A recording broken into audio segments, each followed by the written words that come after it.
services de livraison de produits à domicile, vous connaissez. D'ailleurs, dans les grandes villes, les grandes villes sont saturées puisqu'il y en a beaucoup. Mais dès qu'on sort de ces zones et qu'on cherche à se faire livrer, dans les zones périurbaines ou rurales, ces services sont plus rares, voire inexistants. Alors, pour répondre aux besoins de ces villes, une société a eu la bonne idée de lancer Please, une application qui relance l'activité économique locale. On en parle avec son directeur commercial, Alexis Ledoux. Bonjour Alexis. Bonjour. Merci d'être avec nous sur ce plateau. Merci à vous. Tout d'abord, expliquez-nous un peu à quoi correspond Please et quel est son mode de fonctionnement. Please, c'est une plateforme de référencement et de livraison des produits des commerçants pour les petites et moyennes villes. Grâce à l'application, nous allons pouvoir regrouper toute l'offre commerçante de la ville sur une même et seule application pour que les habitants puissent commander leurs produits et se les faire livrer à domicile. Nous avons différents acteurs sur l'application tels que les restaurateurs, les boulangers, les charcutiers, les cavistes, les épiceries fines, les traiteurs. Des offres aussi de producteurs locaux en circuit court et des offres de services avec le pressing. Donc grâce à cela, très vite l'application Please va devenir l'application collaborative de la ville car elle va mettre en relation commerçants avec consommateurs et avec les livreurs. Alors justement, quelle est la valeur ajoutée de Please pour les consommateurs dans un premier temps? Pour les consommateurs, c'est très simple. Ils vont pouvoir accéder à toute l'offre de commerce de proximité de leur ville, accessible tout le temps, partout, sur une seule et même application. De par notre modèle de fonctionnement qui est de se déployer sur les zones périurbaines et rurales, nous allons permettre à des personnes qui sont excentrées des centres-villes de pouvoir bénéficier de cette offre-là, car nous rayonnons sur une zone de 10 km autour du centre-ville.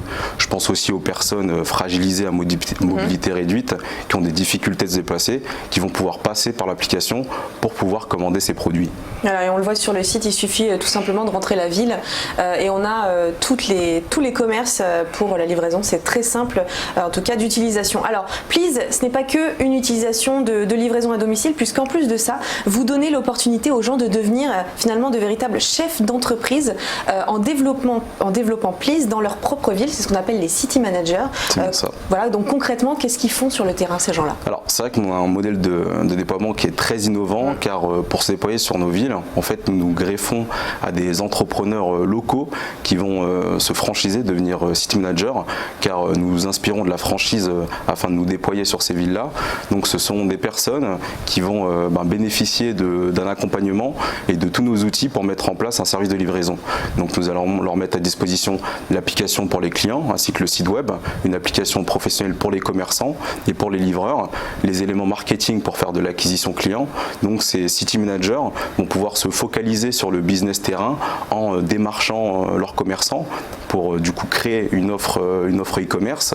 Ils vont devoir fédérer et trouver des livreurs pour assurer les demandes de livraison faites par les habitants et devoir faire du flying sur leur fil, tout simplement pour faire véhiculer l'information qu'ils mettent en place un nouveau service de livraison. Ce qui va leur permettre de se focaliser vraiment sur le business et ne pas se pencher sur du développement d'applications ou de la création d'éléments marketing, car c'est ce que nous allons faire. Donc beaucoup de responsabilités pour eux. Quelles sont les compétences et les qualités que vous recherchez chez eux justement? Alors aujourd'hui, nous cherchons des qualités commerciales, parce que les city managers vont devoir démarcher les commerçants pour les faire adhérer à l'application et négocier des taux de commission avec eux, des compétences logistiques, car ils vont devoir organiser des livraisons, des compétences managériales, tout simplement parce qu'ils vont devoir fédérer une équipe de livreurs et gérer des livreurs, et aussi des qualités, si puis dire, politiques, car on a besoin d'un city manager qui connaisse son tissu social et économique, qui soit ancré localement, pour qu'il puisse créer des synergies avec les différentes associations locales. Quelqu'un qui vient d'emménager par exemple dans une ville a moins de chances peut-être d'être city manager. Il faut quand même bien connaître sa communauté et sa ville. Il faut bien la connaître, mais on va dire qu'un city manager peut rayonner sur une vingtaine de kilomètres, tout simplement. Il peut très bien développer sur sa ville en propre et sur les villes avoisinantes. Et quels sont les profils justement de ces franchisés? Alors aujourd'hui, on a beaucoup de profils différents. On a un ancien livreur d'une pizzeria qui a beaucoup économisé pour mettre de côté afin de devenir entrepreneur, de monter son business, qui a été très vite séduit par Please, tout simplement parce que c'était dans la continuité de ce qu'il faisait avant. Nous avons aussi un entrepreneur qui avait mis en place une plateforme de mise en relation des producteurs locaux avec les consommateurs. Donc Please paraissait comme une continuité de son business dans le fait de pouvoir diversifier cette offre-là et de permettre à ses administrés, à ses consommateurs de pouvoir commander une plus large gamme de choix de commerçants. Nous avons aussi des familles de restaurateurs qui, plutôt que de passer par d'autres services de livraison, ont préféré eux mettre en place leur propre service de livraison et aussi permettre en soi à d'autres commerçants de pouvoir bénéficier d'un service de livraison. Donc, on a beaucoup de profils avec, si puis-je dire, animés de la même envie, développer et dynamiser le commerce de proximité. Mais est-ce que ça leur coûte quelque chose de se lancer avec vous? Est-ce qu'il y a un risque, puisqu'on parle de véritables petits chefs d'entreprise finalement? Il y a quand même un risque, mais très peu, car c'est des city managers qui se lancent avec très peu de risques, tout simplement parce qu'ils n'ont pas de local. Ils fonctionnent et ils travaillent avec des livreurs qui sont généralement auto-entrepreneurs, donc pas de masse salariale. La mise de départ est entre 10 000 et 20 000 euros selon la ville sur laquelle vous vous déployez, et ils vont pouvoir générer très vite un chiffre d'affaires avec les commissions qu'ils vont pouvoir récupérer sur les ventes. Alors pour un commerçant maintenant qui souhaite intégrer votre plateforme, alors on va d'abord parler justement du déploiement de Please. Comment ça se passe pour déployer l'application, et où êtes-vous implanté aujourd'hui?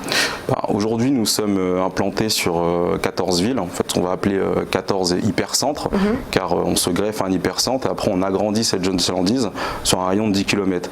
Donc nous sommes sur la ville de Mantes-la-Jolie, sur Vernon, Évreux, Le Havre, Épinal, Saumur, Pau.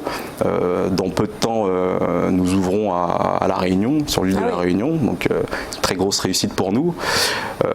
Derrière ça, dans notre modèle de déploiement, nous allons viser les villes entre 50 000 et 300 000 habitants.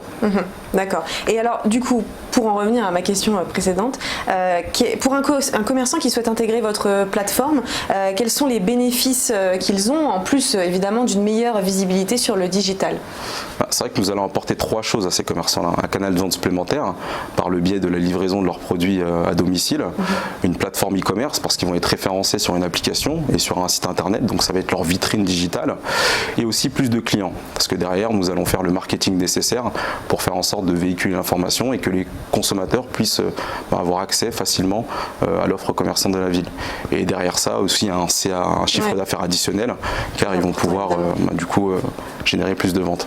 Alors en ce qui concerne votre société à proprement parler, quel est votre business model?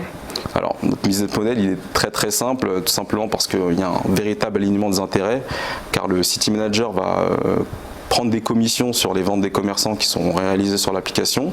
Donc ça va être des commissions plus des frais de livraison, et nous allons prendre une commission du coup aux franchisés sur les ventes qu'il aura réalisées. Donc ce qu'on peut comprendre, c'est que sur toute la chaîne de valeur, s'il n'y a pas de commerçants ou de clients, personne ne se rémunère. Donc nous faisons nos meilleurs efforts pour que ça puisse bien fonctionner. Alors aujourd'hui on parle de désertification des petites et moyennes villes. Est-ce que vous estimez que Please ça pourrait être une solution pour contrer ce phénomène-là? Oui. À moyen et long terme. Oui, je pense fortement que Please rentre comme une solution qui permet du coup d'aider et digitaliser l'offre commerçante et de lutter contre la désertification des centres-villes.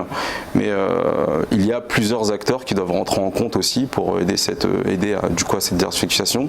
Ça va être de faciliter en soi l'accessibilité aux habitants pour pouvoir accéder à leur offre commerçante par le biais de l'application, et aussi derrière des commerçants qui vont devoir plus facilement rentrer dans le numérique afin d'être armés contre la concurrence des hyper ou bien des géants du e-commerce.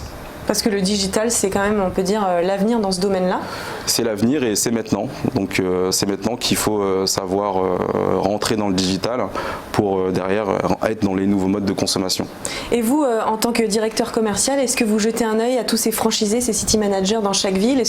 Quelles sont vos responsabilités? Nos responsabilités, c'est qu'un city manager qui se franchise Please, on va continuellement l'accompagner, donc on va le former, donc il va avoir un véritable transfert de savoir-faire, où nous allons le former à nos différents process. Nous allons l'accompagner dans le déploiement de la solution sur sa ville, donc en démarchant en première partie les commerçants avec lui, en l'aidant à trouver des livreurs, à les sourcer, à les qualifier, en créant les enfris commerce avec les commerçants, et après nous allons, si puis-je dire, animer la ville avec lui en l'aidant dans les éléments marketing pour faire une bonne acquisition client. Eh ben, tout est clair. Merci beaucoup Alexis Ledoux d'avoir été avec nous. Merci à vous. Que vous êtes directeur commercial de Please.